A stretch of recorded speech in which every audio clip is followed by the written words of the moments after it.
제발, 제발 뒤를 돌아보지 마세요.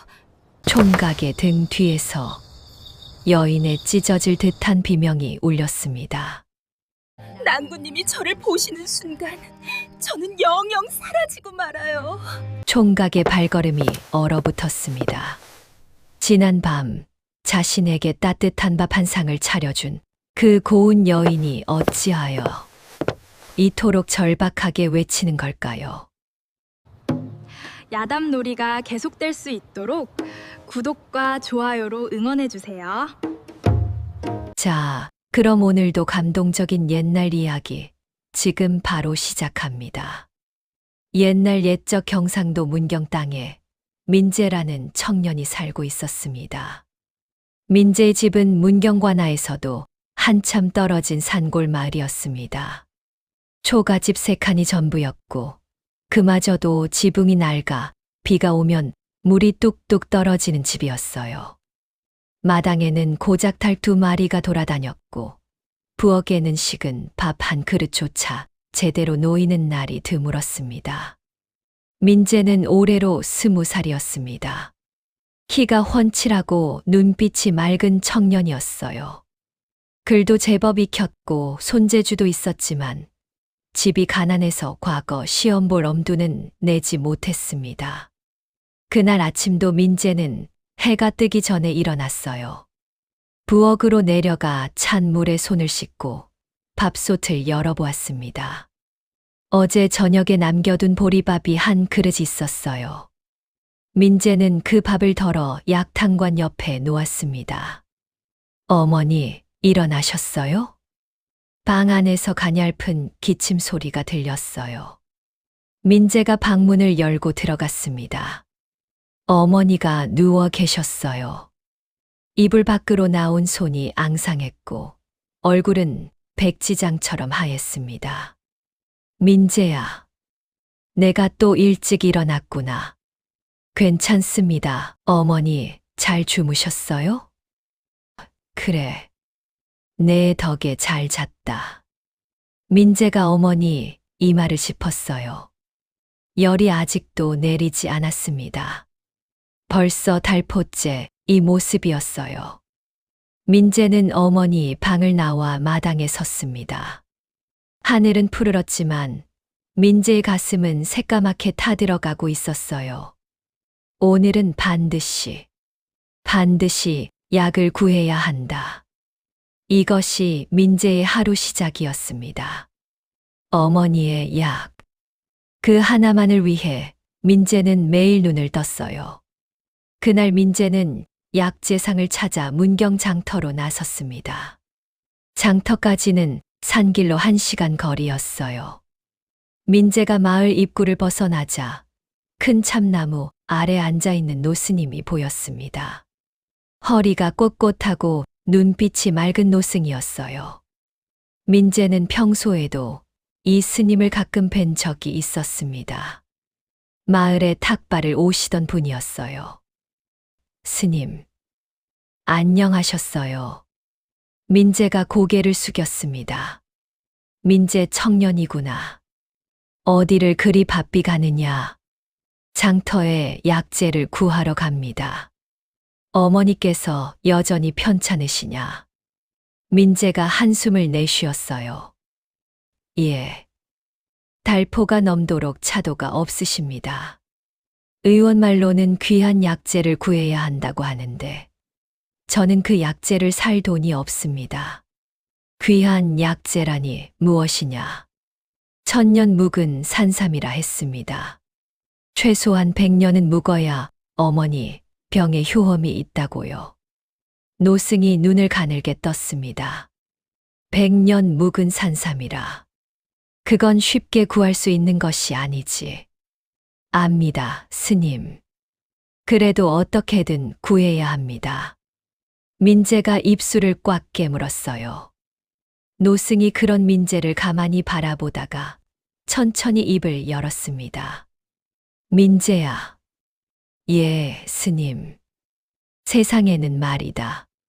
눈에 보이는 것만이 전부가 아닌 법이란다.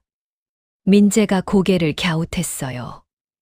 노승이 계속 말했습니다. 때로는 사람이 아닌 것이 사람보다 더 깊은 마음을 가질 때가 있고, 때로는 산자가 아닌 자가 산자보다 더 간절할 때가 있지. 그게 무슨 말씀이세요? 내가 앞으로 겪을 일을 두고 하는 말이다. 기억해 두거라. 민재가 눈을 껌뻑였어요. 노승의 말은 뜻이 모호했습니다. 민재는 그 말이 무슨 뜻인지 알 수 없었어요. 그리고 한 가지 더. 노승이 민재의 어깨에 손을 얹었습니다. 누군가가 너에게 간절히 부탁하는 것이 있다면 반드시 그 말을 지켜야 한다. 그 부탁에는 이유가 있는 법이니. 예. 알겠습니다, 스님. 민재는 고개를 숙이고 다시 걸음을 재촉했어요. 노승의 말이 귀에 남았지만 당장은 어머니 약이 급했습니다. 민재는 그 말을 까맣게 잊어버렸어요. 그런데 그 말이 며칠 후 민재의 목숨을 좌우하는 말이 될 줄을 그때는 정말 몰랐습니다.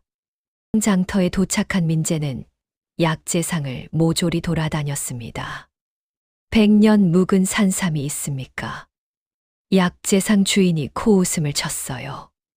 이놈아, 100년 묵은 산삼이 여기 어디 있겠느냐? 그건 한양에서나 구할 수 있지. 한양에요. 그래. 궁궐에 진상되는 물건이야. 엽전 500냥은 좋게 있어야 한다고 하더라. 민재의 얼굴이 하얗게 질렸어요. 500냥. 민재가 1년을 꼬박 일해도 모을 수 없는 돈이었습니다.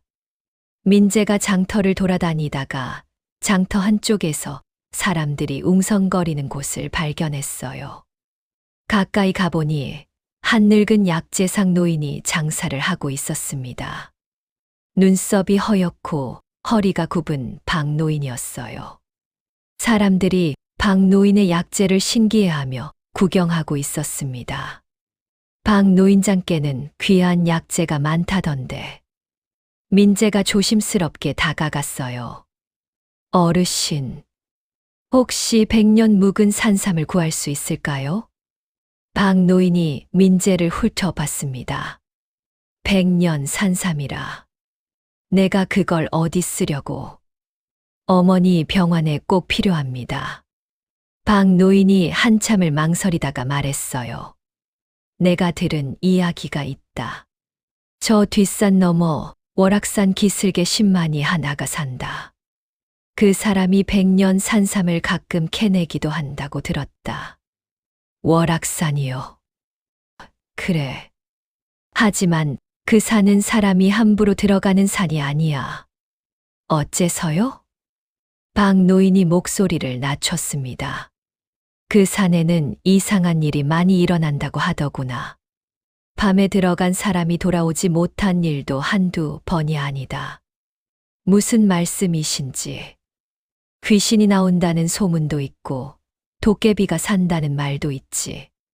하지만 내 어머니 약이 급하다면 가볼 수밖에 없겠구나. 민재가 침을 꿀꺽 삼켰어요. 엽전은 얼마나 필요합니까? 10만이한테 직접 가서 물어봐라. 100년 산삼이라면 엽전 300냥은 부를 것이다. 300냥. 민재의 어깨가 축 처졌어요. 그래도 500냥보다는 나았습니다. 집에 가서 어머니가 숨겨둔 비녀를 팔면, 아버지가 남기신 유품을 팔면 어떻게든 100냥은 만들 수 있을 것 같았어요.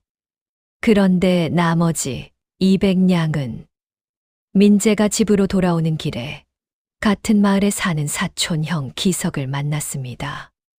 민재야, 어디 다녀오느냐? 장터에 다녀옵니다. 그래. 숙모님은 좀 어떠시냐? 차도가 없습니다. 기석이 혀를 끌끌 찼어요.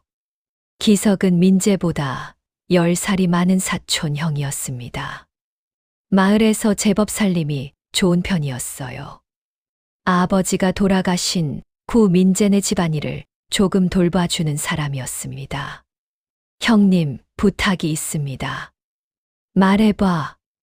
엽전 200냥만 빌려주세요. 100년 산삼을 구해야 합니다. 제가 평생 일해서라도 갚겠습니다. 기석이 얼굴을 찌푸렸어요. 200냥이라. 큰 돈이다.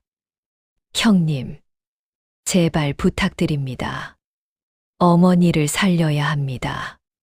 기석이 한참을 생각하더니 고개를 저었어요. 미안하다. 나도 그만한 여유가 없구나.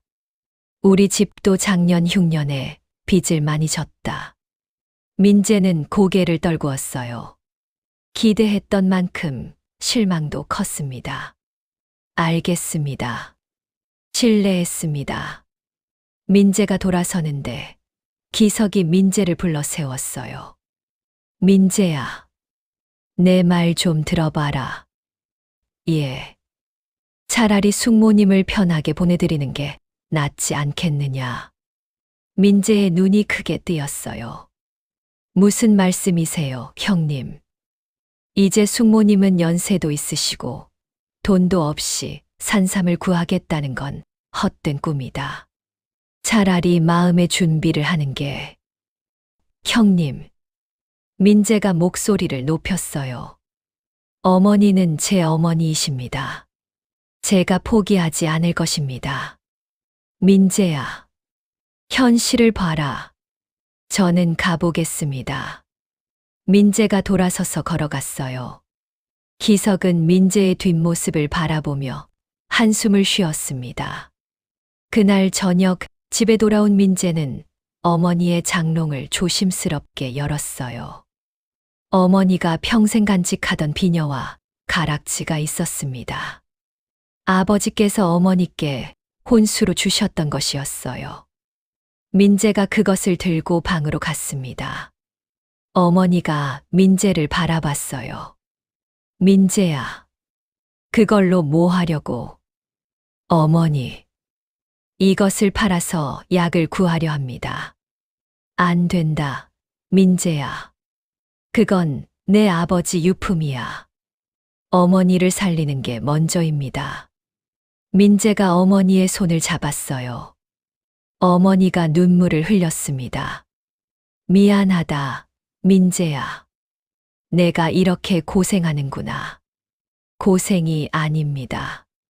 당연한 일입니다. 민재는 다음 날 아침 일찍 비녀와 가락지를 팔아 엽전 100냥을 마련했어요. 나머지 200냥은 월악산 신만이에게 외상으로 달라고 부탁할 작정이었습니다. 평생 일해서라도 갚겠다고 빌어볼 생각이었어요. 그리고 민재는 월악산으로 향했습니다. 그 산에 대한 이상한 소문을 알면서도요. 어머니를 살릴 수만 있다면 무엇이든 할 각오였어요. 월악산은 생각보다 훨씬 높고 깊었습니다. 민재가 산길을 오르기 시작한 것은 오후 2시쯤이었어요. 신만이가 산 깊숙한 곳에 산다는 말을 듣고 허름한 산길을 따라 무작정 올라갔습니다. 산은 무성했습니다. 나무들이 하늘을 가렸고 풀이 허리까지 자라 있었어요. 새소리가 잠깐 들렸다가 금세 사라졌고 바람 한 점 없이 고요했습니다. 민재는 품에서 찹쌀 주먹밥 3개와 어머니 약값 100냥을 꼭 쥐고 있었어요. 그것이 그의 전 재산이었습니다. 한참을 올라가던 민재가 숨을 헐떡이며 바위에 앉았어요. 해가 벌써 서쪽으로 기울고 있었습니다. 이거 큰일이로구나. 해가 지기 전에 신만이 집을 찾아야 하는데. 민재가 주먹밥을 하나 꺼내 먹으며 사방을 둘러봤어요. 산속 어디에도 사람의 흔적이 보이지 않았습니다. 길은 점점 희미해지고 나무들은 더욱 빽빽해졌어요. 이 길이 맞나? 민재가 일어서서 다시 걸었습니다. 한참을 걸었는데도 신만이의 집은커녕 오두막 하나 보이지 않았어요. 시간이 흐를수록 해가 빨리 저물어 갔습니다. 문득 주변이 이상하게 조용해졌어요. 아까까지 들리던 작은 새소리도 사라지고 바람 소리도 없었습니다. 민재가 걸음을 멈추고 귀를 기울였어요. 정말로 아무 소리도 들리지 않았습니다. 민재의 등에서 식은땀이 흘렀어요. 이상하구나. 분명히 길이 있었는데. 민재가 왔던 길을 돌아가려 했지만 길이 없었어요. 아까 보이던 바위도 풀숲도 모두 낯설어졌습니다. 민재는 길을 잃었어요. 해는 완전히 저물고 있었습니다. 산속이 순식간에 어두워졌어요. 늑대 소리가 멀리서 들려왔고 민재의 심장이 쿵쿵 뛰기 시작했습니다. 어떡하지? 집에 돌아갈 길도 없는데. 민재가 허둥대며 주변을 둘러봤습니다. 그때였어요. 멀리서 정말 멀리서 무언가 반짝이는 것이 보였습니다. 불빛이었어요. 노란 등불 같은 것이 나무 사이로 새어나오고 있었습니다. 집이다. 민재가 그쪽으로 뛰기 시작했어요. 가시덤불을 헤치고 바위를 넘고 나뭇가지에 얼굴을 긁히면서도 민재는 불빛만 바라보며 달렸습니다. 그리고 마침내 민재가 그 앞에 섰어요. 민재의 입이 벌어졌습니다. 깊은 산속, 이런 곳에 있을 리 없는 집이 있었어요. 그것도 아주 큰 기와집이었습니다. 담장은 단단하게 둘러져 있었고 대문은 붉은색으로 칠해져 있었어요. 안쪽에서 불빛이 새어나오고 있었습니다. 이런 깊은 산속에 이런 기와집이. 민재는 어리둥절했어요. 이 산은 사람이 사는 곳이 아니라고 했습니다. 신만이 오두막 하나 있을까 말까 한 곳이라고 들었어요. 그런데 이런 큰 기와집이라니요. 그래도 지금은 따질 때가 아니었어요. 날이 완전히 저물어 산 짐승이 언제 덮칠지 몰랐습니다. 민재가 조심스럽게 대문을 두드렸어요. 이리 오너라. 길 잃은 나그네입니다. 하룻밤 재워주십시오. 그 순간 안쪽에서 고운 여자 목소리가 들렸어요. 누구신지요? 민재는 대답했습니다.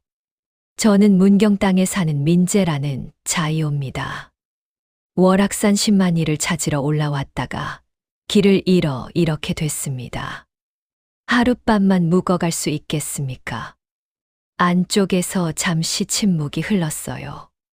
그러다가 발소리가 다가왔고 대문이 천천히 열렸습니다.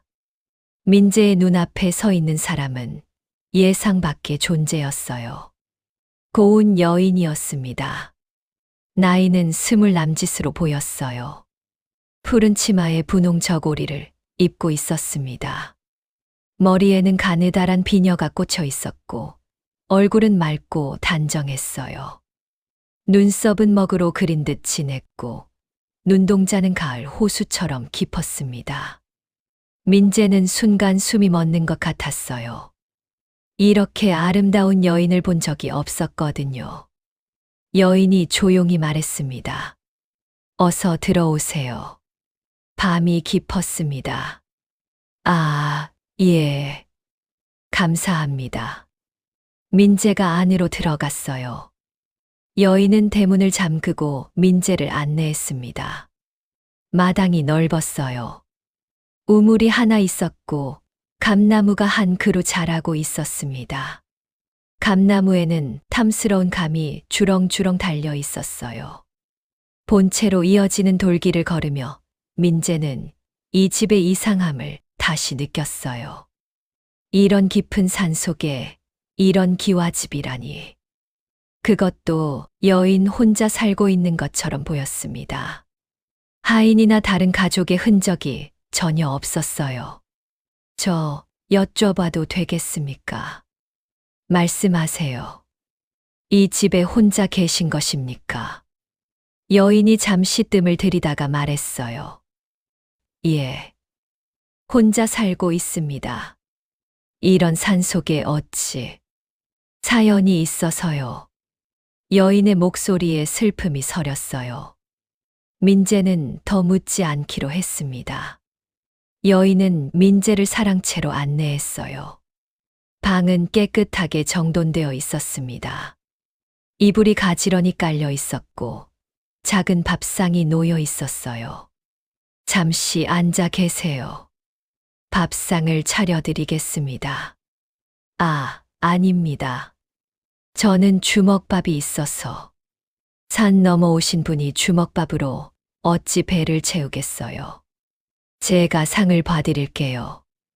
여인이 사뿐히 나갔습니다. 민재는 방 한가운데 앉아 주변을 둘러봤어요. 방은 정말 정갈했습니다. 벽에는 작은 족자가 하나 걸려 있었고 창가에는 매화꽃 한 송이가 꽂혀 있었어요. 이 집은 마치 누군가를 기다리던 집 같구나. 민재는 그런 생각이 들었습니다. 살림이 잘 차려져 있는데 사용하는 흔적은 희미했어요. 먼지가 쌓여 있지는 않았지만 오랫동안 사람이 부산하게 움직인 흔적이 없었습니다. 잠시 후 여인이 밥상을 들고 들어왔어요. 민재의 눈이 휘둥그레졌습니다. 쌀밥에 미역국, 고등어구이, 나물 3가지, 그리고 후식까지. 어디서 이런 산속에서 이런 상을 차렸는지 알 수 없을 정도였어요. 이렇게 귀한 상을. 감사합니다. 드세요. 민재가 조심스럽게 밥을 먹기 시작했어요. 밥은 따뜻했고 미역국은 정성이 담겨 있었습니다. 여인은 맞은편에 앉아 민재가 먹는 모습을 가만히 바라봤어요. 그 눈빛이 이상하게 애틋했습니다. 저 부인. 예. 이렇게 후하게 대접해 주시는 까닭이 무엇입니까? 여인이 살짝 미소를 지었어요. 까닭이 있어야 하나요? 길 잃은 나그네를 재워주는 것이 사람의 도리일 뿐입니다. 그래도 이런 정성은. 여인이 고개를 숙였어요. 제가 오래 사람을 맞이하지 못했거든요. 오늘처럼 누군가와 마주 앉아 있는 것이 참 반갑습니다. 민재는 그 말에 가슴이 뭉클했어요. 이 여인은 정말 외로운 것 같았습니다. 식사를 마치고 여인이 상을 치웠어요. 민재는 지친 몸을 누이려 했습니다. 그때 여인이 방에 다시 들어왔어요. 낭군님. 예. 민재가 깜짝 놀랐어요. 여인이 자기를 낭군님이라 부른 것이었습니다. 그 호칭이 낯설고 당황스러웠어요. 아, 죄송합니다. 저도 모르게. 여인이 얼굴을 붉혔어요. 민재가 어리둥절했습니다. 부인, 제가 뭔가 오해하고 있는 건 아닙니까? 아닙니다. 제가 실례를 했을 뿐입니다. 여인이 주섬주섬 정리를 하다가 민재 앞에 무릎을 꿇었어요. 민재가 당황해서 따라 무릎을 꿇었습니다. 부인, 왜 이러십니까? 청년에게 한 가지 부탁이 있습니다. 말씀하십시오. 여인의 눈빛이 진지해졌어요. 새벽이 오기 전에 반드시 이 집을 떠나주세요. 민재가 눈을 깜빡였어요. 새벽 전에요? 예. 닭이 울기 전에 이 집을 나서셔야 합니다. 왜 그래야 합니까? 여인이 머뭇거렸어요. 자세한 것은 말씀드릴 수 없습니다. 다만 부탁드립니다. 저를 위해서가 아니라 낭군님 자신을 위해서라도. 민재의 가슴에 이상한 느낌이 스쳤어요. 뭔가 큰 비밀이 있는 것 같았습니다. 알겠습니다. 닭이 울기 전에 떠나겠습니다. 그리고 한 가지 더. 여인이 민재의 눈을 똑바로 바라봤어요. 집을 나서신 뒤 무슨 일이 있어도 뒤를 돌아보지 말아주세요. 뒤를요? 예. 제가 무슨 소리를 내도, 제가 낭군님을 불러도 절대 돌아보지 마세요. 그리고 제가 낭군님을 안으려 해도 저를 멀리 하세요. 민재의 목구멍이 막혔어요. 여인의 목소리가 너무나 절박했습니다. 부인, 무슨 일이 있는 것입니까? 제발, 제발 약속해 주세요. 여인의 눈에 눈물이 고였어요. 민재는 그 모습에 마음이 흔들렸습니다. 무슨 사연이 있는지는 모르지만 이 여인의 부탁을 어길 수가 없었어요. 약속하겠습니다.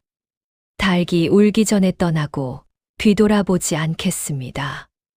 여인이 깊이 고개를 숙였어요. 감사합니다. 정말 감사합니다.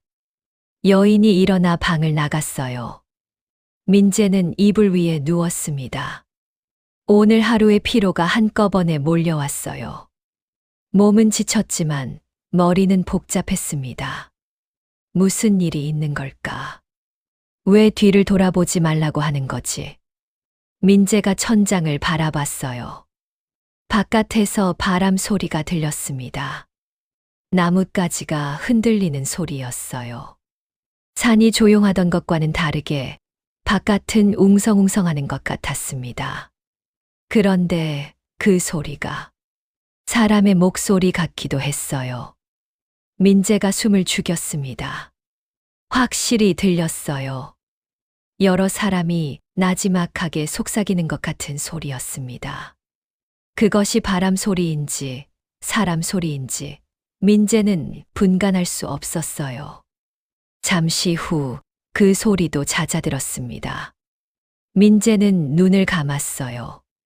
피곤함이 두려움을 이겼습니다. 민재는 잠이 들었어요. 민재가 잠에서 깬 것은 한밤중이었습니다. 누군가의 흐느낌 소리가 들렸어요. 가냘픈 여인의 울음이었습니다. 민재가 눈을 떴어요. 방은 어두웠지만 창호지를 통해 달빛이 들어오고 있었습니다. 민재가 귀를 기울였어요. 울음은 본체에서 들려왔습니다. 여인의 울음이었어요. 민재는 가슴이 아팠습니다. 무슨 사연이 있기에 저렇게 우시는 걸까? 민재가 일어나 방 밖으로 나갔어요. 달빛이 마당을 비추고 있었습니다. 본체의 방 안에서 흐느낌이 새어나오고 있었어요. 민재가 조심스럽게 본체로 다가갔습니다. 문 앞에서 잠시 망설였어요. 엿듣는 것은 예의가 아니었지만 너무나 슬픈 울음이었거든요. 부인. 민재가 낮은 목소리로 불렀어요. 울음이 뚝 그쳤습니다. 낭군님이세요? 예. 무슨 일이십니까? 아무것도 아닙니다. 부인, 괜찮으시다면 이야기를 들어드리겠습니다. 잠시 침묵이 흘렀어요. 그러다가 방문이 천천히 열렸습니다. 여인이 고개를 숙이고 있었어요. 달빛 아래 그 모습이 너무나 가녀리고 슬펐습니다. 들어오세요. 민재가 방 안으로 들어갔어요. 여인이 자리에 앉았습니다.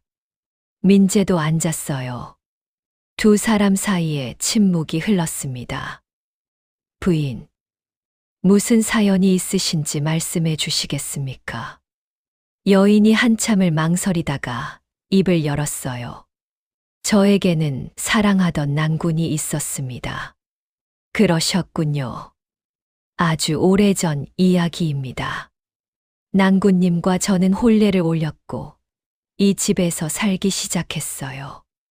낭군님께서 산을 좋아하셔서 이곳에 집을 지으셨지요. 그런데요.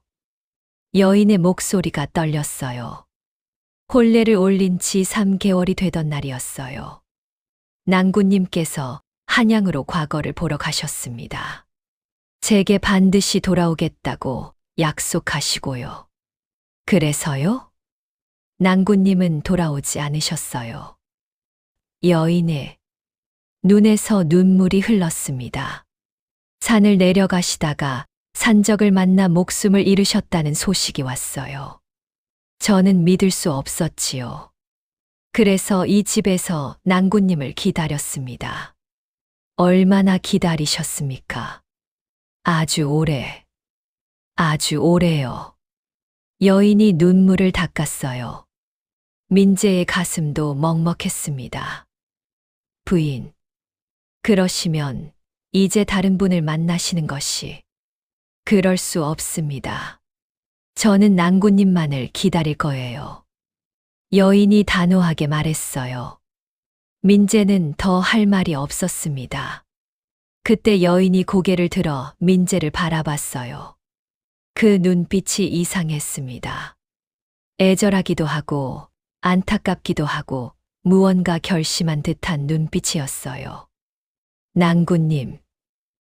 예. 낭군님의 얼굴이 제 옛 낭군님과 너무 많이 닮으셨어요. 민재의 심장이 쿵 내려앉았습니다.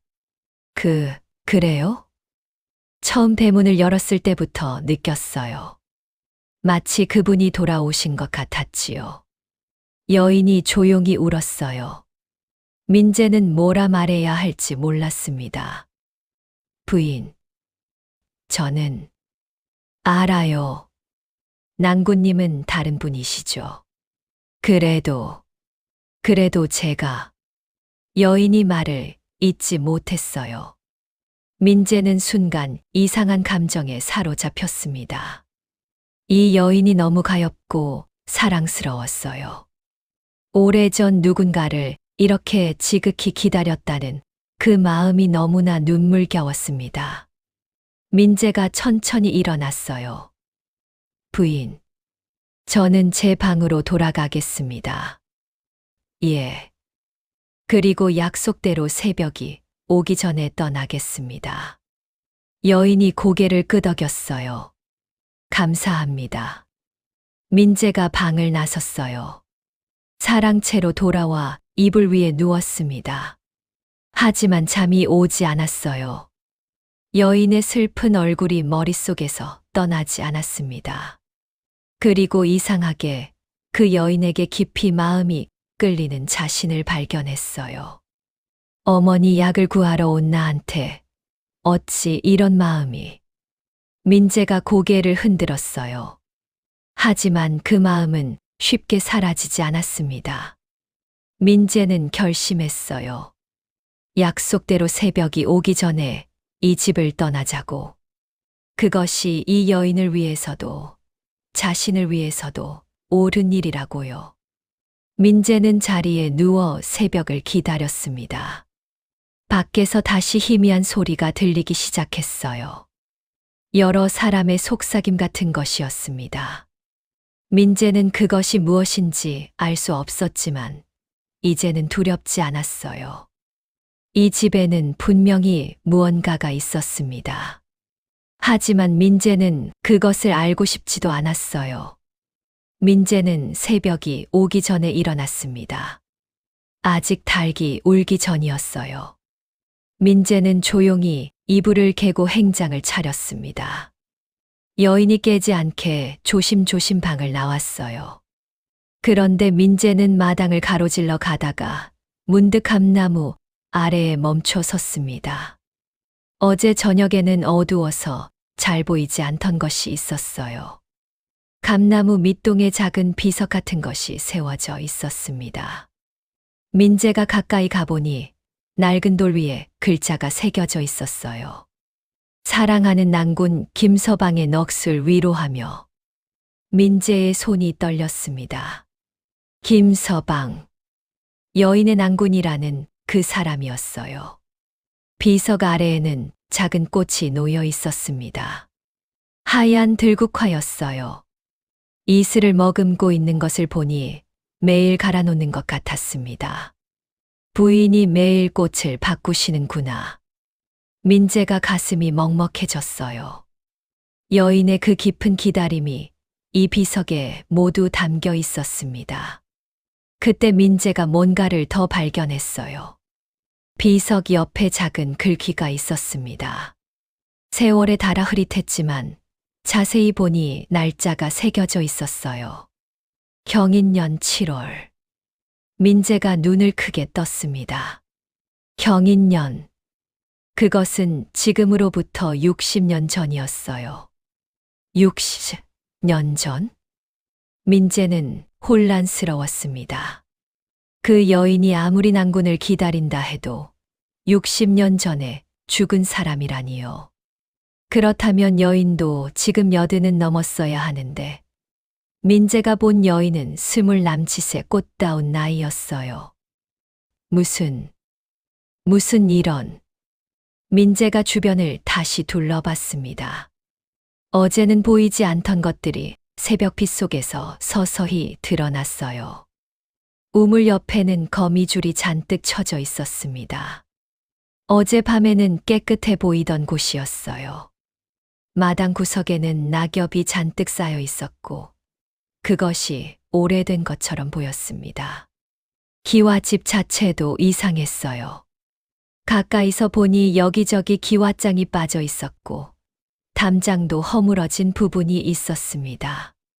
어젯밤에 본 단단한 담장이 아니었어요. 민재는 사랑채로 돌아가 자기가 잤던 방을 다시 둘러봤습니다. 이불이 깔려 있던 자리에 먼지가 뽀얗게 쌓여 있었어요.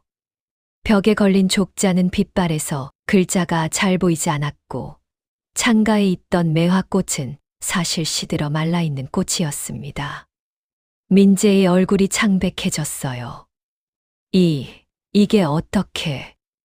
그때 민재가 소리를 들었습니다. 난구님? 여인의 목소리였어요. 본체 쪽에서 여인이 걸어 나오고 있었습니다. 어제와 똑같이 곱게 차려입은 모습이었어요.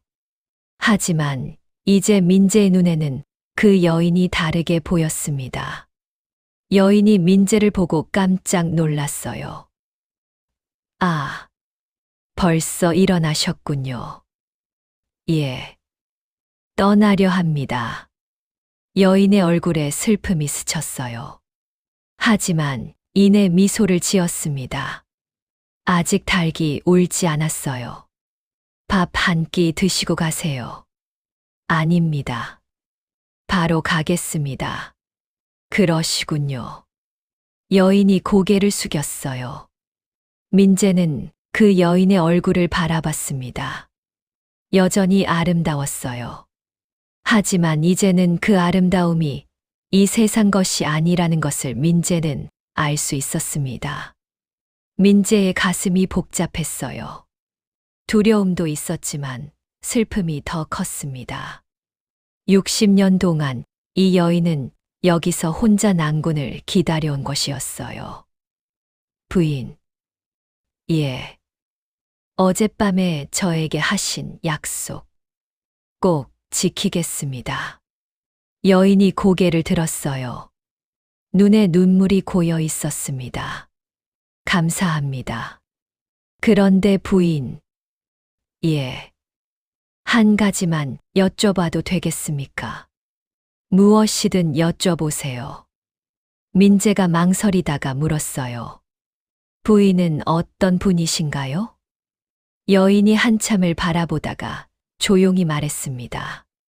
저는 난군을 기다리는 한 여인이지요. 그것 외에는 아무것도 아닙니다. 그 대답 속에는 모든 것이 담겨 있었어요. 이 세상 사람이 아니라는 것, 하지만 여전히 사랑하는 이를 기다리고 있다는 것. 그 깊은 한이 말 속에 녹아 있었습니다. 민재가 고개를 숙였어요. 알겠습니다. 그럼 저는 떠나겠습니다. 난구님. 여인이 민재를 불렀어요. 민재가 멈춰 섰습니다. 잠시만요. 여인이 품에서 무언가를 꺼냈어요. 작은 보자기였습니다. 그것을 민재에게 건넸어요. 이것을 받아주세요. 이것이 무엇입니까? 열어보지 마시고 산을 내려가실 때까지 절대 풀지 마세요. 집에 도착하신 후에 열어보세요. 민재가 보자기를 받았어요. 손에 잡히는 느낌이 이상했습니다. 딱딱한 것이 들어있는 것 같았어요. 이것은, 그리고 약속하신 대로 절대 뒤를 돌아보지 마세요.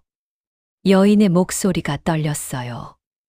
민재가 고개를 끄덕였습니다. 알겠습니다. 민재는 보자기를 소중히 품에 넣었어요. 그리고 대문 쪽으로 걸어갔습니다. 민재가 대문에 다가가자 뒤에서 여인의 목소리가 들렸습니다. 낭군님. 예. 한 가지만 더.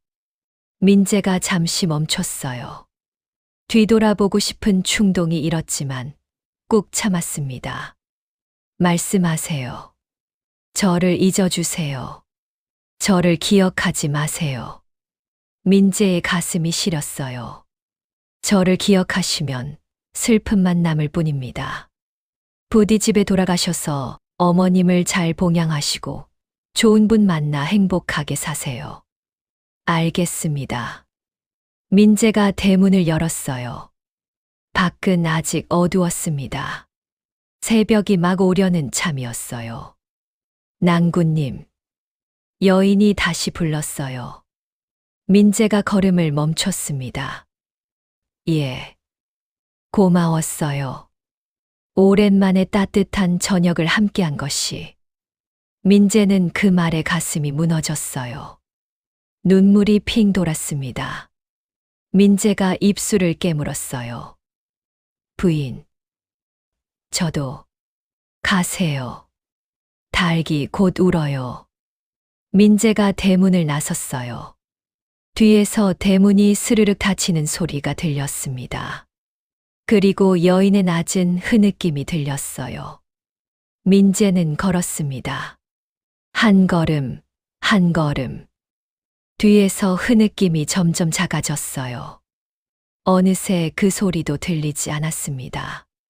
민재가 산길을 내려가기 시작했어요. 그런데 이상하게 어제 올라왔던 길이 지금은 뚜렷이 보였습니다. 어제는 그렇게 찾아도 보이지 않던 길이었어요. 민재는 정신없이 산을 내려갔습니다. 한참을 걷다가 발걸음을 멈췄어요. 어딘가에서 작은 목소리가 들렸습니다. 낭군님. 여인의 목소리 같았어요. 아주 멀리서 들려오는 것 같았습니다. 민재의 심장이 쿵쿵 뛰었어요. 돌아보고 싶었지만 참았습니다. 다시 걸었어요. 낭군님. 한 번만. 목소리가 또 들렸습니다. 이번에는 더 가까이에서요. 민재는 귀를 막고 싶었어요. 안 된다. 뒤돌아보면 안 된다. 민재가 발걸음을 빨리 했습니다. 그런데 목소리가 계속 쫓아오는 것 같았어요. 낭군님, 저 좀 봐주세요. 마지막으로. 그 목소리에는 눈물이 가득했습니다. 민재의 가슴이 찢어질 것 같았어요. 그 여인이 얼마나 간절한지 느껴졌습니다. 제가 무슨 잘못이라도 한 건가요? 왜 저를 이렇게 버리시나요? 목소리가 바로 등 뒤에서 들리는 것 같았어요. 민재는 눈을 질끈 감고 걸었습니다. 하지만 멈출 수는 없었어요. 아, 이건 시험이구나. 민재는 깨달았습니다. 이 목소리는 여인이 진짜로 부르는 것이 아니었어요. 여인이 자기에게 당부한 것이 있었잖아요. 무슨 소리를 내도 돌아보지 말라고요. 그 말은 이런 상황이 올 것을 여인이 예측했다는 뜻이었어요. 그리고 이 소리에 넘어가지 말라고 당부한 것이었습니다. 민재는 걸음을 멈추지 않았어요. 낭군님, 제발. 낭군님, 저를 봐주세요. 목소리가 점점 커졌습니다. 민재의 발걸음도 빨라졌어요. 거의 뛰다시피 했습니다. 그러다가 민재가 어떤 개울을 건넜을 때였어요. 갑자기 목소리가 뚝 끊겼습니다. 민재가 놀라서 발을 멈췄어요. 그래도 뒤를 돌아보지는 않았습니다. 그냥 그대로 서서 귀를 기울였어요. 아무 소리도 들리지 않았습니다. 민재는 다시 걸었어요. 이번에는 정말로 아무 소리도 들리지 않았습니다. 한참을 내려가다가 민재가 발을 헛디뎌 넘어졌어요. 일어서려는데 손에서 무언가 떨어졌습니다. 여인이 준 보자기였어요. 민재는 그것을 황급히 주었습니다. 아직 열어보면 안 된다고 했지. 민재는 보자기를 다시 품에 넣었어요. 그리고 계속 내려갔습니다. 해가 밝아오기 시작했어요. 어느새 산 아래가 보였습니다. 그리고 저 멀리 민재가 올라왔던 마을 입구가 보였어요. 민재는 그제야 안도의 숨을 내쉬었습니다. 마을 입구에 도착했을 때 해가 완전히 떠올랐어요. 민재는 어제 만났던 참나무 아래 잠시 앉았습니다. 그리고 그제서야 품속의 보자기를 꺼냈어요. 이제 집에 가서 열어보라고 했는데 민재가 잠시 고민했어요. 그런데 참을 수가 없었습니다. 이 보자기 안에 무엇이 들어있는지 너무 궁금했어요. 민재가 조심스럽게 보자기를 풀었습니다. 그 순간 민재의 눈이 휘둥그레졌어요. 보자기 안에는 산삼이 들어있었습니다. 그것도 뿌리가 손가락 굵기만 한 딱 봐도 오래 묵은 산삼이었어요. 옆에는 작은 쪽지가 있었습니다. 어머님께 드리세요. 100년 묵은 산삼입니다. 효험이 있을 것입니다. 민재의 눈에서 눈물이 쏟아졌어요. 부인이. 민재는 그 자리에서 엉엉 울었습니다. 그 여인이 자기 사정을 다 알고 있었던 것이었어요. 하룻밤 묵게 해준 것뿐만 아니라 자기에게 가장 필요한 것까지 준비해 준 것이었습니다. 어찌 이런 은혜를. 민재는 한참을 울다가 간신히 마음을 추스르고 집으로 향했습니다. 집에 도착한 것은 점심때였어요. 어머니가 방에 누워 계셨습니다. 민재가 숨을 몰아쉬며 어머니 방으로 들어갔어요. 어머니, 민재야, 무사히 돌아왔구나. 어머니, 산삼을 구했습니다. 100년 묵은 산삼이에요. 어머니의 눈이 크게 뜨였어요. 정말이냐? 어떻게 구했느냐? 산에서 어떤 부인이 주셨습니다. 부인. 민재가 산에서 있었던 일을 어머니에게 이야기했어요. 집을 만난 일, 곱고 아름다운 여인을 만난 일, 여인이 자기에게 산삼을 주신 일까지요. 다만 여인이 이 세상 사람이 아닌 것 같다는 말은 하지 않았습니다. 어머니가 놀라실까 봐서요. 어머니가 가만히 듣고 있다가 말했어요. 민재야, 그 부인은 보통 분이 아니신 것 같구나. 예. 내가 만난 그 집은 내가 어릴 적에 들은 전설과 맞구나. 무슨 전설이요? 어머니가 천천히 말했어요. 월악산에 옛날 옛적에 기다림의 집이 있었다 하더라. 그 집에는 낭군을 기다리던 부인이 사셨는데 낭군이 산적에게 죽임을 당한 후에도 그분은 계속 그 자리에 머물렀다지. 그분이 죽지는 않으셨나요? 죽으셨지. 기다리다가 병들어서 세상을 떠나셨다더라. 그런데 혼백이 그 자리에 남아 길 잃은 이들을 재워주고 떠나보낸다고 하더구나. 민재가 고개를 끄덕였어요. 자기가 만난 분이 바로 그 부인이었어요. 어머니, 제가 약속을 잘 지켰습니다. 뒤를 돌아보지도 않았고요. 잘했다, 민재야. 내가 약속을 지켰기에 그분도 너를 귀하게 여겨 이 산삼을 주셨을 것이다. 민재는 그 산삼을 정성스럽게 다렸어요. 어머니께 약을 드시게 하자 신기하게도 어머니의 기력이 금세 돌아왔습니다. 하루, 이틀이 지나자 혈색이 좋아졌어요. 일주일이 지나자 일어나 앉으실 수 있게 되었습니다. 한 달이 지나자 어머니는 완전히 건강을 회복하셨어요. 마을 사람들이 모두 놀라워했습니다. 민재네 어머님이 다 나으셨네. 어떻게 나으셨대? 민재가 어디서 귀한 산삼을 구해왔다더라. 민재는 그 산삼이 어디서 왔는지 자세히 말하지 않았습니다. 그것은 자기와 그 부인만의 비밀이었어요. 그런데 마을에 돌아온 뒤로 이상한 일이 있었습니다. 민재가 밤마다 꿈을 꾸었어요. 그 여인의 꿈이었습니다. 여인은 꿈속에서 민재에게 말했어요. 낭군님, 고마웠어요. 저를 기억하지 말고 잘 사세요. 민재는 꿈에서 깨어나면 눈물이 흘렀습니다. 그 여인이 너무나 가엾고 슬펐거든요. 세월이 3년이 흘렀습니다. 민재는 어머니를 모시고 평화롭게 살았어요. 그 사이에 열심히 글 공부를 하여 문경관하에서 작은 벼슬 자리도 얻었습니다. 집안 형편도 많이 나아졌어요. 어머니는 아들이 장가를 들어야 한다고 부쩍 말씀하셨습니다. 민재야, 너도 이제 혼인할 때가 되지 않았느냐? 어머니, 저는 아직. 무슨 아직이냐?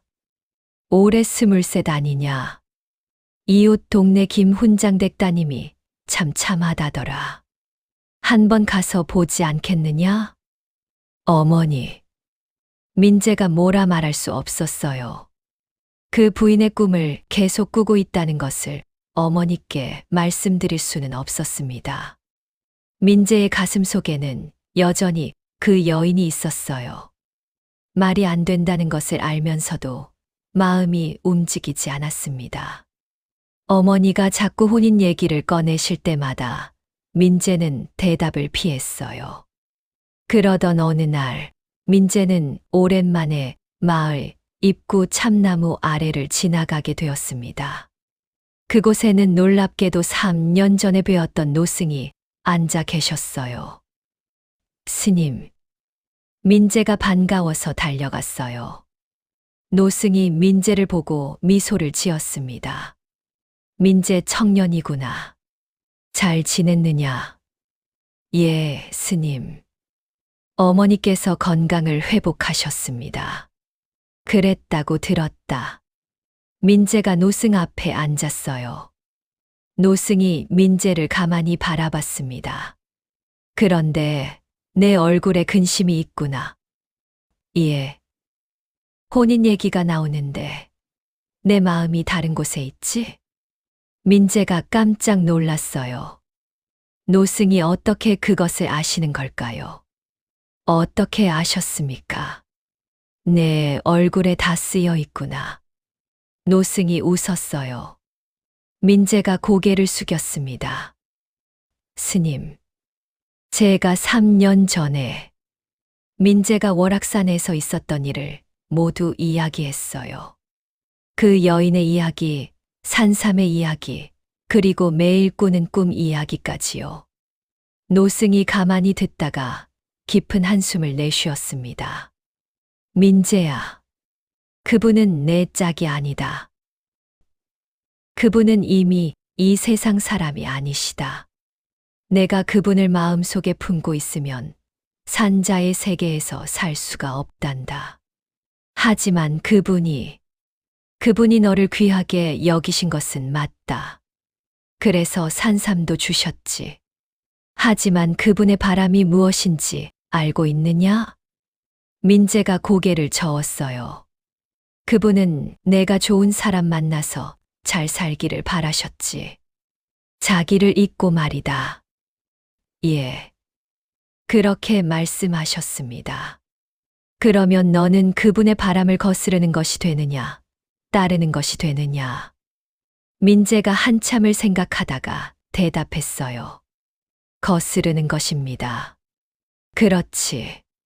내가 그분을 기리는 진정한 방법은 그분을 기억 속에서 놓아주는 것이다. 민재의 눈에 눈물이 고였어요. 쉽지 않습니다, 스님. 그래. 쉽지 않겠지. 하지만 반드시 놓아야 한다. 노승이 품에서 무언가를 꺼냈어요. 작은 염주였습니다. 이것을 가지고 있거라. 그분의 명복을 빌 때마다 이 염주를 굴리면 된다. 그리고 마음이 편해지거든 다른 인연을 받아들이거라. 민재가 염주를 받았어요. 감사합니다, 스님. 한 가지 더. 언젠가 내가 완전히 마음을 추스르게 되면 다시 그 산에 올라가 보거라. 그곳에서 인사를 나누고 내려오너라. 그것이 마지막 이별이 될 것이다. 알겠습니다. 민재는 염주를 소중히 간직하고 집으로 돌아갔어요. 그날부터 매일 밤 그 여인의 명복을 빌며 염주를 굴렸습니다. 신기하게도 꿈이 점점 줄어들었어요. 민재의 마음 속에서 슬픔이 서서히 가라앉기 시작했습니다. 그리고 어느 날 문득 깨달았어요. 자기가 그 여인을 정말로 사랑한 것이 아니라 연민과 미안함으로 놓지 못했다는 것을요. 민재는 그해 가을에 혼인을 했습니다. 어머니가 말씀하신 김훈장댁 따님이었어요. 이름은 수연이라 했습니다. 마음씨 곱고 정이 많은 여인이었어요. 혼례를 올린 후 민재는 어머니와 새 아내 수연과 함께 평화로운 나날을 보냈어요. 가슴 속에 그 여인은 점점 희미한 기억으로 남아갔습니다. 이렇게 민재의 이야기는 끝난 것처럼 보였어요. 하지만 그것은 진정한 승리가 아니었습니다. 진짜 시련은 그 후에 찾아왔어요. 혼인한 지 반년이 지났을 때였습니다. 민재의 사촌형 기석이 민재 집을 찾아왔어요. 기석은 3년 전 민재가 어머니 약값을 부탁했을 때 거절했던 그 사람이었습니다. 민재야, 오랜만이구나. 형님, 어쩐 일이십니까? 기석이 마루에 앉았어요. 눈빛이 이상하게 번뜩였습니다. 내가 요즘 잘 산다는 소문이 자자하더구나. 그냥 살림을 꾸리는 정도입니다. 숙모님 병이 기적처럼 나으셨다고 들었다. 예, 다행히도요. 기석이 민재를 빤히 바라봤어요. 그런데 민재야, 내가 궁금한 것이 있다. 예. 어떻게 100년 산삼을 구했느냐? 엽전 300냥이 필요한 물건인데, 그때 너한테는 그만한 돈이 없었을 텐데. 민재의 심장이 쿵 내려앉았어요. 그건. 말해봐라. 어디서 그 산삼을 구했느냐? 민재가 당황했어요. 기석에게 뭐라 둘러댈지 갑자기 생각이 나지 않았습니다. 어떤 신만이를 만나서 외상으로 빌려받았습니다. 외상으로 300냥짜리 산삼을? 예. 그 신만이는 지금 어디에 있느냐? 모릅니다. 그 후로 본 적이 없어서요. 기석이 코웃음을 쳤어요. 거짓말 마라. 너 같은 가난한 놈한테 외상으로 300냥짜리를 줄 신만이가 어디 있겠느냐. 형님, 그게 사실입니다. 됐다. 사실은 내가 월악산에서 뭔가를 발견한 것이 아니냐? 산신의 보물 같은 것 말이다. 민재가 말을 잃었어요. 형님, 무슨 말씀이십니까? 내가 그동안 알아봤다. 월악산에 기다림의 집이라는 것이 있다는 전설이 있더라. 그 집 안에는 온갖 보물이 숨겨져 있다는 말도 있고, 민재의 얼굴이 창백해졌어요. 형님, 그건 그냥 전설입니다. 내 어머니께서 하신 말씀을 나한테 몰래 전한 사람이 있다. 민재가 놀랐어요. 누가요? 누군지는 중요하지 않다. 어쨌든 너는 그 집에서 하룻밤을 묵었고 거기서 산삼을 받았다고 하더라. 그렇다면 그 집에는 다른 보물도 있을 것이다. 형님, 제발 그 집에 가시지 마십시오. 왜? 내가 독차지하려고? 아닙니다. 그 집은 민재가 말을 망설였어요. 그 집이 귀신의 집이라는 것을 어떻게 설명할 수 있을까요? 기석이 믿지도 않을 것이었습니다. 그 집에 가시면 큰일 납니다. 제발 그만두세요. 이놈이 내가 나를 속이려 하는구나. 기석이 일어섰어요. 내일 내가 월악산에 올라갈 것이다. 내가 말한 그 집을 찾아서 보물을 가져올 것이야. 형님, 민재가 기석을 붙잡았어요. 하지만 기석은 뿌리치고 가버렸습니다. 민재가 어찌할 바를 몰랐어요. 수연이 걱정스럽게 다가왔습니다. 낭군님, 형님께서 월악산에 가신다고요? 그렇소. 어찌 이런 일이. 그 집은 어떤 집인가요? 민재가 수연에게 모든 것을 말했어요. 3년 전 월악산에서 있었던 일을요. 수연은 놀란 얼굴로 듣다가 민재의 손을 잡았습니다. 낭군님, 형님을 꼭 말리셔야 해요. 나도 그러고 싶소. 하지만 형님이 내 말을 들을 리가 없소. 그날 밤 민재는 잠을 이루지 못했어요. 다음 날 새벽 민재는 기석의 집으로 달려갔습니다. 하지만 기석은 이미 월악산으로 떠난 뒤였어요. 민재가 뒤늦게 산길을 따라갔지만 기석을 찾을 수는 없었습니다. 저녁이 되어 민재가 집에 돌아왔어요. 기석이 돌아왔는지 알아보려 기석의 집으로 다시 갔지만 기석의 부인은 기석이 아직 돌아오지 않았다고 했습니다. 민재는 불안했어요. 그 밤, 민재가 꿈을 꾸었습니다. 꿈 속에 그 여인이 나타났어요. 오랫동안 꿈에 나타나지 않았던 분이었습니다. 여인은 슬픈 얼굴이었어요. 낭군님, 한 사람이 제 집에 왔어요. 예, 그분이 제 집을 뒤지고 있어요. 보물을 찾는다며. 부인, 그분을 내보내 주십시오. 그분은 저희 형님입니다. 여인이 고개를 저었어요. 그분이 제 당부를 어겼어요. 제가 뒤를 돌아보지 말라 했는데 뒤를 돌아보고는 민재의 심장이 덜컥 내려앉았어요. 그래서 어떻게 제가 이제는 그분을 놓아드릴 수가 없어요. 낭군님이 와서 그분을 구해주세요. 꿈에서 깨어난 민재는 식은땀을 흘리고 있었어요. 날이 밝자마자 민재는 다시 월악산으로 향했습니다. 수연이 눈물을 흘리며 민재를 배웅했어요. 낭군님, 조심히 다녀오세요. 걱정 마시오. 반드시 돌아오리다. 민재가 월악산을 오르기 시작했어요. 3년 전과 같은 길이었습니다. 이번에는 길을 잃지 않았어요. 어느 길을 가야 하는지 발이 기억하고 있었습니다. 해가 질 무렵 민재가 그 집 앞에 도착했어요. 대문은 열려 있었습니다. 안쪽에서는 불빛이 새어 나오고 있었어요. 민재가 조심스럽게 들어갔습니다. 마당 한가운데 기석이 쓰러져 있었어요.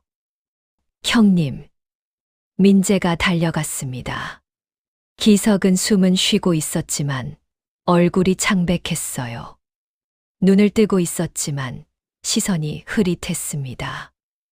형님, 정신 차리세요. 저예요, 민재입니다. 기석이 민재를 바라봤어요. 그러고는 손가락으로 본체를 가리켰습니다. 그분이 저를. 민재가 본체를 바라봤어요. 본체에서 여인이 천천히 걸어 나오고 있었습니다. 3년 전 모습 그대로였어요. 곱고 아름다운 얼굴이었습니다. 낭군님, 오셨군요. 여인이 민재를 바라보며 슬프게 미소 지었어요. 부인. 민재가 여인 앞에 섰습니다. 부인, 제 형님을 살려주십시오. 여인이 고개를 숙였어요. 그분은 제 당부를 어기셨어요. 저를 보셨지요. 그래서 저는 이제 그분을 돌려보낼 수가 없어요. 부인 제발 저를 봐서라도. 저도 어쩔 수 없어요, 낭군님. 이것은 산의 법이고 저승의 법이에요. 여인의 목소리에도 슬픔이 가득했어요. 민재가 여인 앞에 무릎을 꿇었습니다. 부인, 부디 제 형님을 놓아주십시오. 낭군님, 제가 대신 무엇이든 하겠습니다. 형님을 살려만 주신다면. 여인이 한참을 바라보다가 천천히 입을 열었어요. 낭군님이 그분을 대신해 주실 수 있나요? 민재의 심장이 멎는 것 같았어요. 부인. 그게 무슨 말씀이십니까? 이 산에서, 제 옆에서 하룻밤만 제가 그분을 돌려보내드릴게요. 민재가 숨을 쉴 수가 없었어요. 여인의 제안은 간단했습니다. 민재가 이 산에서 하룻밤만 여인 옆에 있으면 기석을 살려준다는 것이었어요. 그런데 그 하룻밤이 무엇을 의미하는지 민재는 이제 알 수 있었습니다. 이 여인이 이 세상 사람이 아니라는 것을 알았기에 그 하룻밤은 곧 민재가 이 세상을 떠난다는 뜻이었어요. 부인, 그러면 저는, 예, 낭군님은 이 산에 남게 되실 거예요. 저와 함께요. 민재가 부들부들 떨었어요. 집에는 어머니가 계셨고 새 아내 수연이 있었습니다. 민재가 여기서 남으면 그들은 어떻게 될까요? 하지만 기석을 이대로 두면 기석의 부인과 자식들은요. 기석의 자식이 셋이나 있었습니다. 그 아이들이 아버지 없이 어찌 살겠습니까? 민재가 쓰러진 기석을 바라봤어요. 기석의 눈이 흐릿해지고 있었습니다. 아저씨, 민재야, 미안하다. 기석이 힘겹게 말했어요. 내가 욕심을 냈다. 내 잘못이야.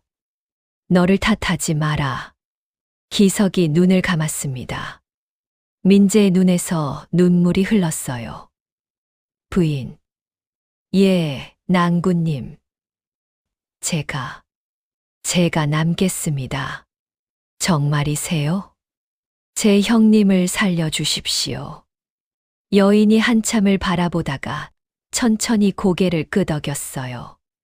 알겠어요. 여인이 손을 내밀었어요. 그 손끝에서 차가운 바람이 일었습니다. 바람이 기석을 감싸더니 기석이 천천히 일어났어요. 하지만 기석의 눈은 여전히 흐릿했습니다. 형님은 꿈을 꾸고 계신 거예요. 저희 집에 왔던 것을 기억하지 못하실 거예요. 여인이 손짓을 하자 기석이 천천히 대문 쪽으로 걸어갔어요. 마치 몽유병 환자 같았습니다. 기석은 대문을 나가 산 길을 따라 내려가기 시작했어요. 저분은 집에 잘 돌아가실 거예요. 걱정 마세요. 민재가 기석의 뒷모습을 바라봤어요. 곧 어둠 속으로 사라졌습니다. 이제 민재와 여인만이 마당에 남았어요. 민재의 가슴이 먹먹했습니다. 어머니가 생각났고 수연이 생각났어요. 자기가 돌아가지 않으면 두 사람이 얼마나 슬퍼할까요? 낭군님. 여인이 민재 옆에 섰어요. 조용히 말했습니다. 죄송해요. 이 길 외에 방법이 없었어요. 낭군님 들어가시지요. 밤이 깊어요.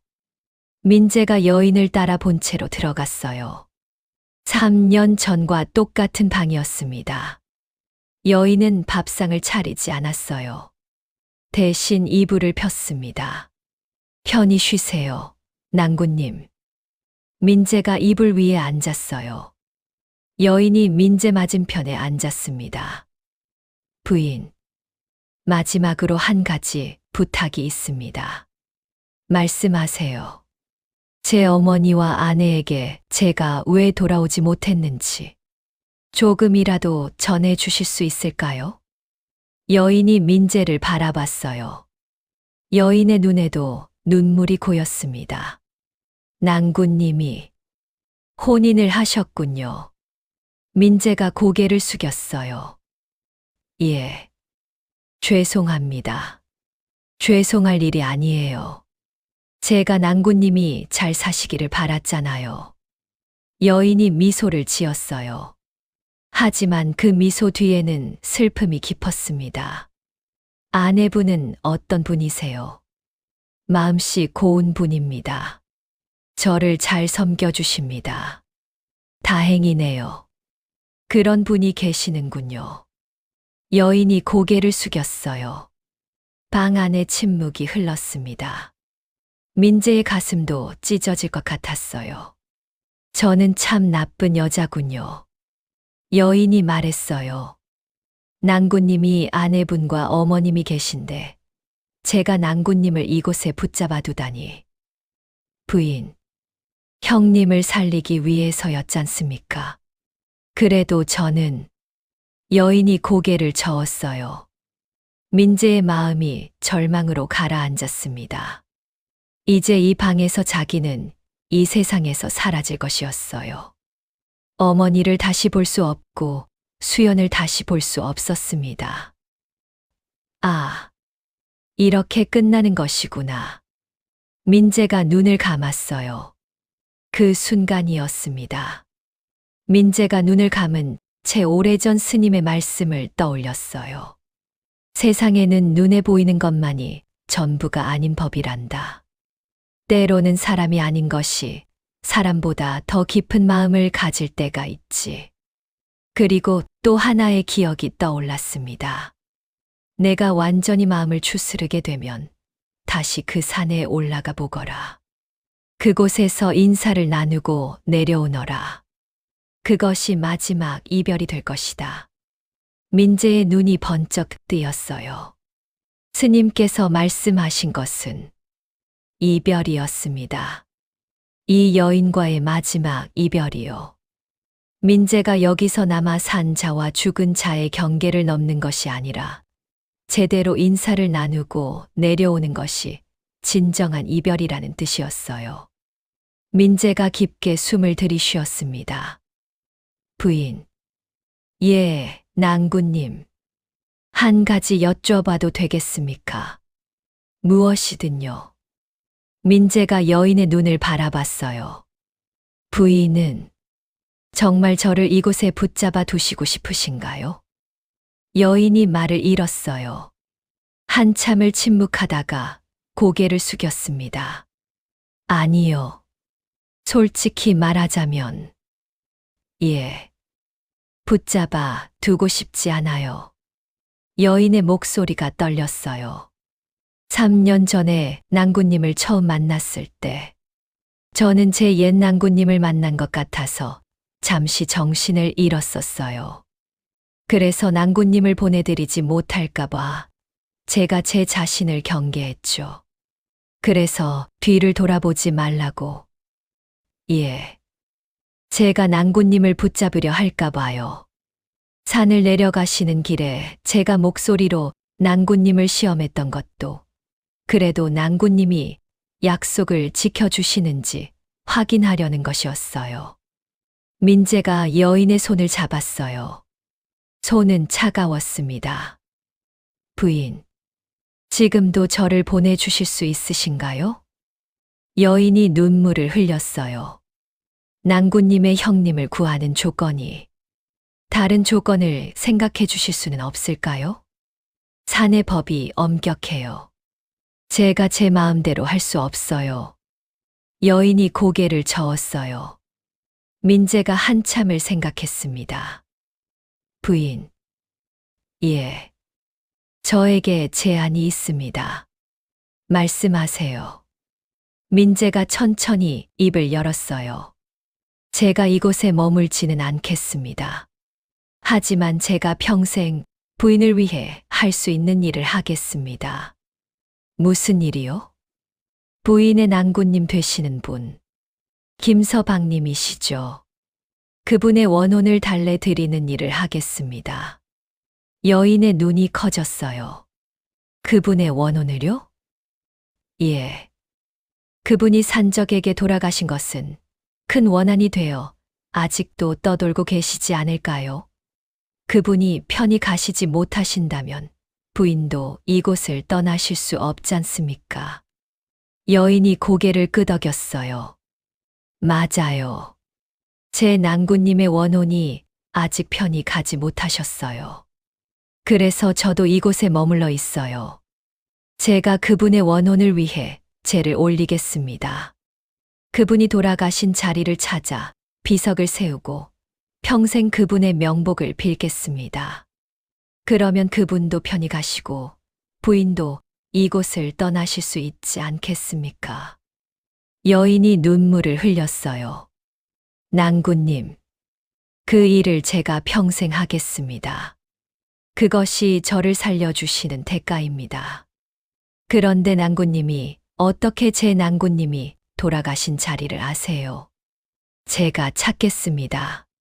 산적들이 자주 다니던 길이 있다고 들었습니다. 거기를 뒤져서라도 찾겠습니다. 여인이 한참을 망설였어요. 그러더니 천천히 고개를 끄덕였습니다. 알겠어요, 낭군님. 그럼 저는 산의 법을 어기지 않고도 낭군님을 보내드릴 수 있어요. 제 낭군님의 원혼이 편히 가시면 산이 낭군님께 자비를 베풀 거예요. 민재의 가슴에서 희망이 솟아났어요. 정말이세요? 정말이에요. 다만 여인이 민재의 손을 잡았어요. 약속해 주세요. 반드시 제 낭군님의 원혼을 달래주시겠다고요. 약속합니다. 반드시 그리하겠습니다. 여인이 미소를 지었어요. 그 미소가 이번에는 슬프지 않았습니다. 희망이 담긴 미소였어요. 낭군님은 참 좋은 분이시군요. 저를 위한 길을 이렇게 찾아주시다니. 부인도 저를 살려주시지 않았습니까? 저에게 두 번째 삶을 주신 분이십니다. 여인이 고개를 끄덕였어요. 두 사람 사이에 잠깐 평화로운 침묵이 흘렀습니다. 그때였어요. 방문 밖에서 희미한 소리가 들렸습니다. 새벽 닭이 우는 소리였어요. 낭군님, 시간이 왔어요. 예. 이제 가세요. 그리고 약속 잊지 마세요. 민재가 일어났습니다. 여인도 일어나 민재를 대문까지 배웅했어요. 대문 앞에서 여인이 민재를 바라봤습니다. 낭군님, 예. 고마웠어요. 정말로요. 부인, 저를 위해 이토록 생각해 주신 분은 낭군님이 처음이에요. 민재의 눈에도 눈물이 고였어요. 이번에는 뒤를 돌아보셔도 돼요. 여인이 조용히 말했어요. 저를 마지막으로 한 번만 봐주세요. 민재가 대문을 나섰습니다. 그리고 몇 걸음 걷다가 천천히 뒤를 돌아봤어요. 그곳에 여인이 서 있었습니다. 곱고 아름다운 모습이었어요. 여인이 손을 흔들었습니다. 민재도 손을 흔들었어요. 부인, 꼭 편히 가십시오. 낭군님도 행복하세요. 민재는 고개를 숙이고 산을 내려가기 시작했어요. 이번에는 어떤 목소리도 들리지 않았습니다. 평온한 새벽이었어요. 민재가 집에 돌아온 것은 이튿날 아침이었습니다. 어머니와 수연이 달려 나와 민재를 안았어요. 낭군님, 무사하셨군요. 민재야, 형님께서 밤에 돌아오셨다. 그런데 기억이 뒤죽박죽이시더라. 기석 형님께서 무사히 돌아오셨습니까? 그래. 다만 월악산에서의 일을 하나도 기억하지 못하시더라. 뭔가 큰 열병을 앓다 깨어난 사람 같으시더구나. 민재가 안도의 숨을 내쉬었어요. 다행입니다. 민재는 어머니와 수연에게 모든 것을 털어놓았습니다. 그 여인과의 약속에 대해서요. 이제부터 자기가 해야 할 일은 여인의 낭군님 되시는 분의 원혼을 달래는 것이라고요. 수연이 고개를 끄덕였어요. 낭군님, 저도 돕겠어요. 어머니, 저도 이 일을 해야겠습니다. 어머니도 고개를 끄덕이셨어요. 민재야, 그 부인의 은혜를 내가 갚아야지. 어서 해라. 민재는 그날부터 이 일에 전념하기로 결심했습니다. 관아 일을 잠시 접고 월악산 주변을 샅샅이 뒤지기로 했어요. 그 일이 얼마나 오래 걸릴지는 민재도 몰랐습니다. 하지만 반드시 해내야 한다는 것을 알고 있었어요. 민재는 월악산 일대를 뒤지기 시작했습니다. 산길을 오르내리며 산적들이 자주 다니던 길을 수소문했어요. 지역 노인들에게 60년 전 산적 이야기를 물었습니다. 산적 이야기요. 지금은 토벌되어 없지만 옛날에 월악산 아래쪽 고개에 산적들이 많았다 하지. 어느 고개입니까? 갈마고개라는 곳이요. 지금은 길이 없어졌지만 민재가 갈마고개로 향했습니다. 옛날 길이 있던 자리는 잡초와 덩굴로 뒤덮여 있었어요. 민재는 낫을 들고 그것을 베며 길을 열었습니다. 며칠을 헤매던 어느 날, 민재가 개울가 근처 큰 바위 밑에서 무언가를 발견했어요. 낡은 갓 하나였습니다. 세월에 낡아 부스러질 듯 했지만 분명히 오래된 선비의 갓이었어요. 그 아래를 파보니 백골 한 구가 있었습니다. 옷자락에 흔적이 남아 있었어요. 양반집 자제의 것이었습니다. 이분이셨구나. 민재가 고개를 숙였어요. 한참을 그 자리에 서서 묵념을 올렸습니다. 민재는 백골을 조심스럽게 수습했어요. 그리고 양지 바른 곳에 무덤을 만들었습니다. 비석을 세우고 그 위에 새겼어요. 경인년에 가신 김서방님의 묘. 문경 민재가 삼가 세움. 민재가 무덤 앞에 술을 올리고 제를 지냈어요. 그리고 김서방님의 원혼에게 말했습니다. 김서방님, 늦었지만 이제 편히 가십시오. 당신의 부인께서 아직도 당신을 기다리고 계시옵니다. 이제는 가셔서 부인을 만나 주십시오. 민재가 절을 올렸어요. 그 순간 바람이 한 번 크게 불었습니다. 나뭇잎이 흔들리고 민재의 옷깃이 펄럭였어요. 민재는 그것이 김서방님의 대답이라고 생각했습니다. 그날 밤 민재가 꿈을 꾸었어요. 꿈속에 여인이 나타났습니다. 여인의 얼굴이 이전과 달랐어요. 한 번도 본 적 없는 환한 미소였습니다.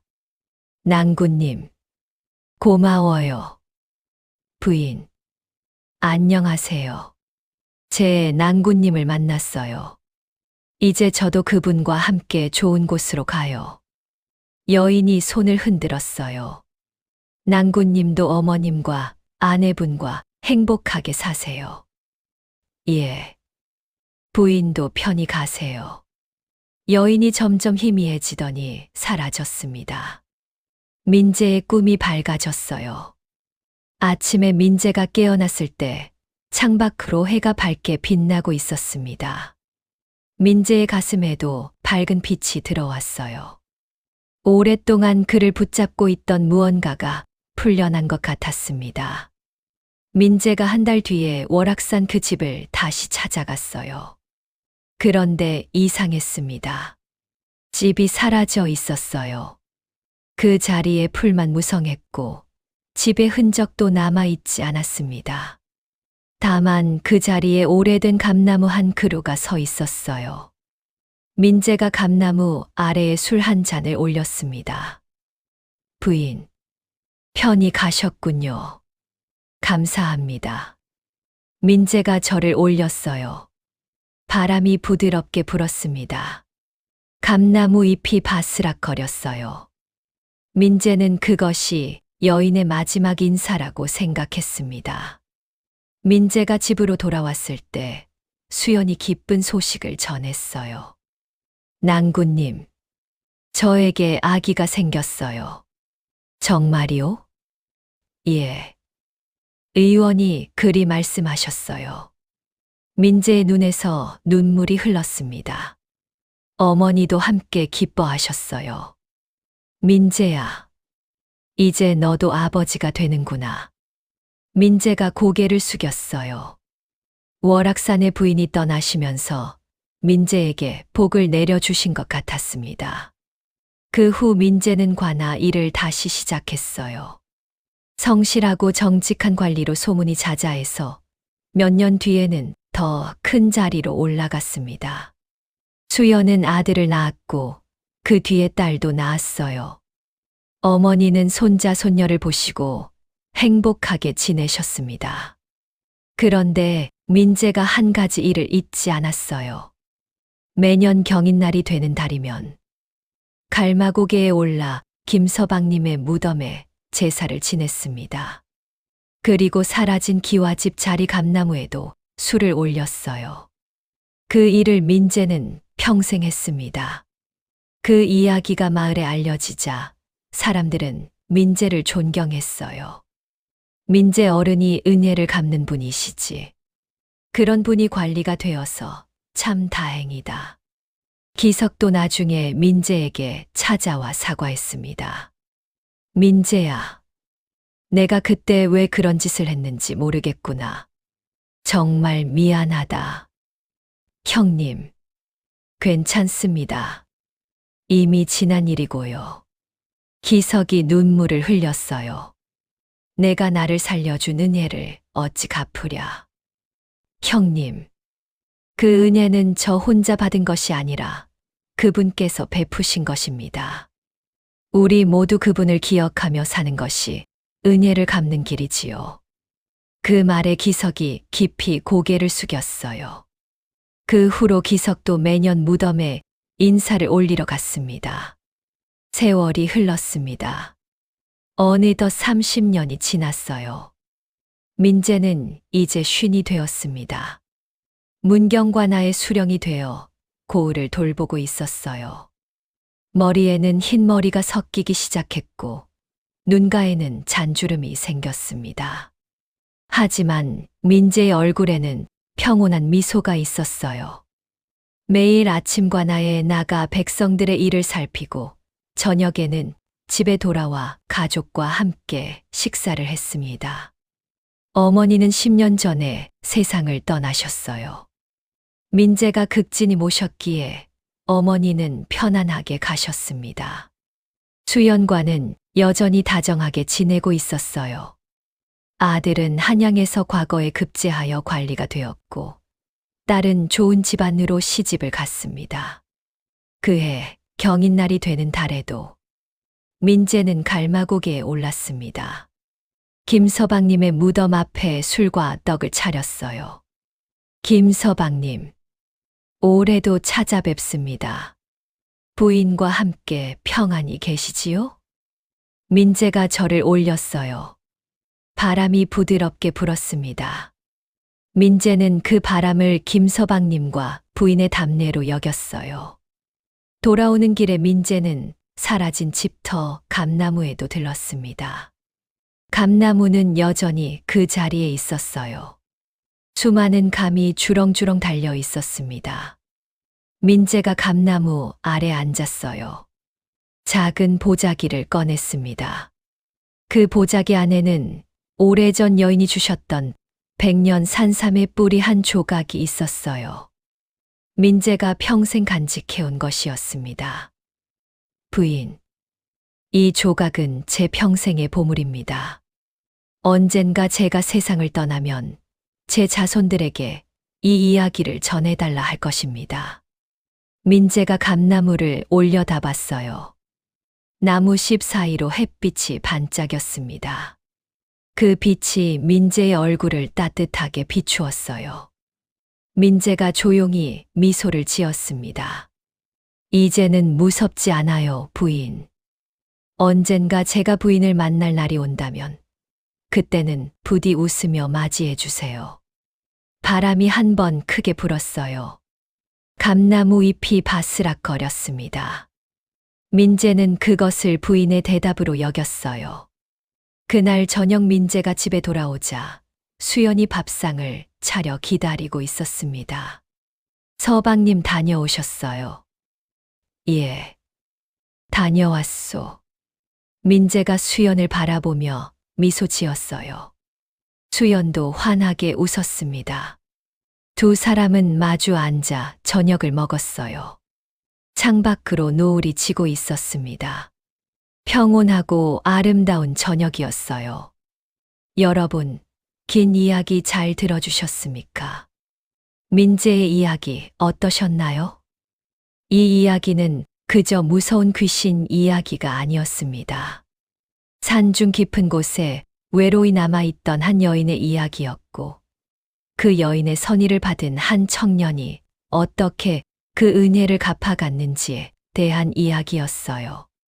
처음에 노승이 민재에게 해준 말씀이 있었습니다.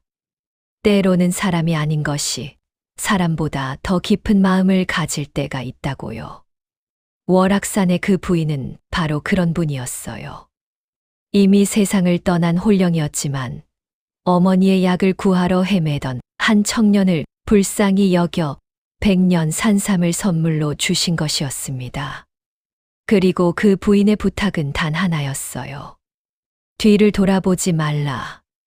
그것은 청년을 붙잡고 싶은 자기 자신을 다스리기 위한 시험이기도 했고, 청년이 약속을 지키는 사람인지 확인하는 시험이기도 했습니다. 민재는 그 시험을 통과했어요. 그리고 나중에 욕심을 내어 그 집을 침범한 형님을 살리기 위해 자기가 대신 남겠다고까지 했습니다. 그 마음이 결국 그 부인의 마음을 움직였고, 부인은 자기 난군의 원혼을 달래는 일을 민재에게 맡김으로써 민재를 살려주었지요. 이 이야기가 우리에게 전하는 것은 무엇일까요?